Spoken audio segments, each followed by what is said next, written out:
दोस्तों, आज की कहानी है विधवा भाभी। चलो दोस्तों, कहानी को शुरू करते हैं। पंडित जी ने यज्ञ शुरू कर दिया। घर के सारे सदस्य व मेहमान यज्ञ वेदी पर आकर बैठ गए। सुबह से घर में जो कोहरा मचा था अब थोड़ा शांत हो गया था। हृदय में दर्द का अथाह समुद्र समेटे सब नम आंखों से भास्कर को उसकी बरसी पर श्रद्धांजलि देने हेतु यज्ञ में आहुति डालने लगे। भास्कर की माँ राजवंती की नजर आहुति डालती हुई पूनम पर ठहर गई। श्वेत वस्त्रों में लिपटी अपनी युवा विधवा बहू को देखकर उसका कलेजा मुंह को आ गया। उसकी आंखों से आंसू गिरने लगे। पूनम ने अपना बायां हाथ सास के हाथ पर रख दिया, मानो वह मुख नहनों से उन्हें ढाढ़स बांधते हुए कह रही थी, मैं हूं ना आपके पास। भास्कर नहीं रहे तो क्या, भास्कर की परछाई तो हूँ। लाजवंती ने आंसू पोंछ लिए। यज्ञ के बाद पंडित जी विदा हो गए। नाते रिश्तेदारी के लोग बैठक में बैठ गए। वे सब पूनम की भावी जीवन के बारे में बातें करने लगे। राम शरण जी, पूनम जैसी बहू पाना हमारा सौभाग्य है। वह हमारी बहू नहीं बेटी है, परंतु बिसारी की उम्र ही क्या है। 23 वर्ष की अल्पायु में ही यह दुखों का पहाड़ टूट पड़ा बेसारी पर। अकेली कैसे इस पहाड़ से जीवन का बोझ उठाएगी। आप जो भी निर्णय लेंगे मुझे मंजूर होगा। भास्कर के पिता ने बिलखते हुए हाथ जोड़ दिए। वे सब लोग विचार विमर्श करने लगे। विचार विमर्श के बाद सबने निर्णय लिया कि पूनम का पुनः विवाह कर देना चाहिए। पूनम को बैठक में बुलाया गया। भास्कर के फूफा जी बोले, पूनम बेटी, भास्कर का अचानक सड़क दुर्घटना में चले जाना हम सबके लिए गहरा आघात है, परंतु परमात्मा के निर्णय बंदों को सिर झुकाकर स्वीकार करना ही पड़ता है। तुम्हारे सामने सारा जीवन पड़ा है। भावनाओं की कश्ती पर सवार होकर जीवन सिंधु को पार नहीं किया जा सकता। जीवन के कठोर धरातल पर गुजर बसर करने के लिए कठोर निर्णय लेने ही पड़ते हैं। मैं कुछ समझी नहीं, पूनम बोली। हम सबने तेरे पुनः विवाह का निर्णय लिया है, आपने ऐसा सोच भी कैसे लिया। मैं मम्मी पापा को छोड़कर कहीं नहीं जाऊंगी। भास्कर के बाद इनकी सेवा सुरक्षा करना मेरा कर्तव्य है, पूनम ने विनम्रता से कहा। हम तुम्हारी भावनाओं की कदर करते हैं, पर हम अपने स्वार्थ के लिए तेरे जीवन की बलि नहीं दे सकते। मिंकू की परवरिश में और तुम्हारे ससुर कर लेंगे, बस तू बड़ों की बात मान ले। पूनम बेटी, सास ने आग्रह किया, मैं आपको छोड़कर कहीं नहीं जाऊंगी। मेरा ये निर्णय अटल है। अगर आप लोगों ने जबरदस्ती की तो मैं सिर पटक पटक कर यहीं पर प्राण दे दूंगी।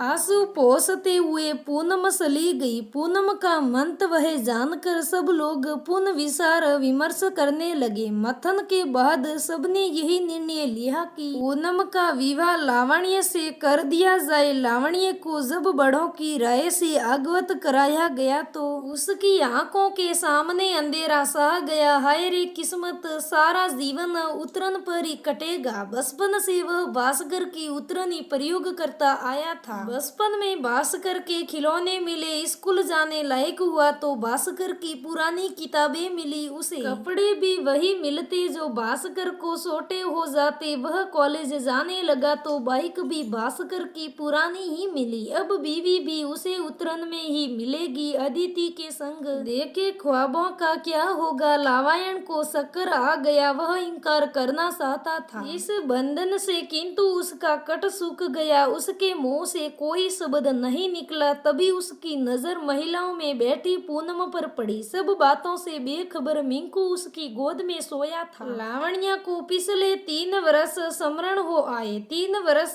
पूर्व पूनम इस घर में आई थी। उसकी भाभी बनकर आते ही वह माता पिता की लाडली बेटी और उसकी प्यारी दोस्त बन गई थी। वह संघर्ष उसके सब काम करती। दूल्हे व स्त्री की वस्त्र, तीनों वक्त गर्मा गर्म भोजन, केसर बादाम का दूध सब उसे भास्कर की तरह ही मिलते। पूनम पूनम के मन में भास्कर व लावण्या में कोई फर्क नहीं था, बल्कि लावण्या से तो उसे विशेष स्नेह था। एक दिन वह बाहर से आया तो पूनम भास्कर को मूली के पराठे खिला रही थी। वह भी एक मुझे भी चाहिए, लावण्या ने कहा तो पूनम ने भास्कर की थाली से उठाकर उसे दे दिया। घर में और मूली नहीं थी, इसलिए वह भास्कर के लिए सिंपल पराठा बनाने लगी। लावण्या ने लेने से इनकार कर दिया तो भास्कर ने प्यार भरी डांट लगाते हुए कहा, चुपचाप खा वरना बहुत मार पड़ेगी। पिताजी को हार्ट अटैक आने के बाद भास्कर ने ही तो घर को संभाला था। लावण्या की पढ़ाई पूरी करवाई। जो भैया उसे इतना प्यार करते थे, आज उनकी पत्नी व बच्चे को सहारे की जरूरत है तो वह स्वार्थी बन बैठा। वह आत्मग्लानि से भर गया। उसके मुंह से अनाशा ही निकला, मुझे आप सबकी आज्ञा सिरोधार्य है। लावण्या की स्वीकृति की बात पूनम तक पहुंची। लिहाज शर्म छोड़कर वो बैठक में प्रविष्ट हुई। ताते ही तड़ातड़ कई सोटे लावण्या के चेहरे पर रसीद करते हुए वह बोली, तू तो बहुत बड़ा हो गया लावण्या, बहुत बड़ी बड़ी बातें सोचने लगा ही। अपनी भाभी भतीजे के लिए अपने जीवन की आहुति देने को तैयार हो गया। तुम्हारे जीवन की आहुति लेकर भास्कर को क्या मुंह दिखाऊंगी मैं मरकर। मेरे खातिर आदिति से किए सारे वादे तूने पल भर में कैसे बुला दिए। अरे मेरी चिंता मत कर, मैं और मिंकू अनाथ नहीं हैं। हमारे सिर पर महाबाबूजी का हाथ है और तुम जैसा जवान बेटा भी तो मेरा हाथ बटाने के लिए है ना। उन्होंने लावण्या के सिर पर हाथ रखते हुए कहा। लावण्या ने भाभी कहते ही लावण्या पूनम के चरणों में झुक गया।